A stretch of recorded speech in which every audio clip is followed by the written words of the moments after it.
بسم اللہ الرحمن الرحیم۔ طوطا اور کلمہ طیبہ۔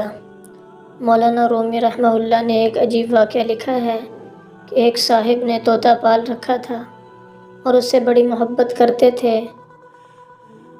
ایک دن ایک بلی طوطے پر جھپٹی اور طوطا اٹھا کر لے گئی۔ صاحب رونے لگ گئے۔ لوگوں نے کہا، جناب آپ کیوں روتے ہو؟ ہم آپ کو طوطا لا دیتے ہیں۔ تو وہ صاحب بولے، میں طوطے کی جدائی پر نہیں، اپنے آپ پر رو رہا۔ پوچھا، جناب وہ کیوں؟ کہنے لگے، دراصل میں نے طوطے کو کلمہ سکھا رکھا تھا۔ طوطا سارا دن کلمہ پڑھتا رہتا تھا۔ جب بلی طوطے پر جھپٹی تو طوطا کلمہ بھول گیا اور ٹائیں ٹائیں کرنے لگا۔ مجھے اب یہ فکر کھائے جا رہی ہے کہ میں بھی کلمہ پڑھتا ہوں۔ جب موت کا فرشتہ مجھ پر جھپٹے گا، نہ معلوم میری زبان سے کلمہ نکلے گا یا طوطے کی طرح ٹائیں ٹائیں نکلے گی۔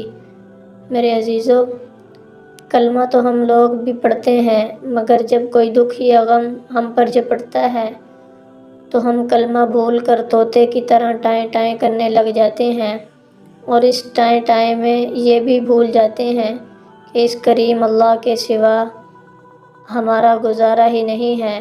ہم ٹائیں ٹائیں کر بھی کس کو رہے ہیں؟ جو قادر، غالب اور حکمت والا ہے، جو اپنا امر پورا کرنے میں نہ فرشتوں کا محتاج نہ انسانوں کا محتاج، جو کہتا ہے ہو جا سو وہ ہو جاتا ہے۔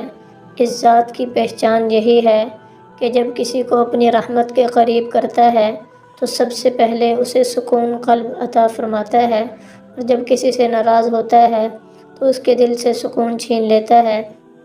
الذین آمنوا وتطمئن قلوبهم بذکر اللہ الا بذکر اللہ تطمئن القلوب۔ وہ لوگ جو ایمان لائے اور ان کے دلوں کو اللہ کی یاد سے تسکین ہوتی ہے، خبردار، اللہ کی یاد ہی سے دل تسکین پاتے ہیں۔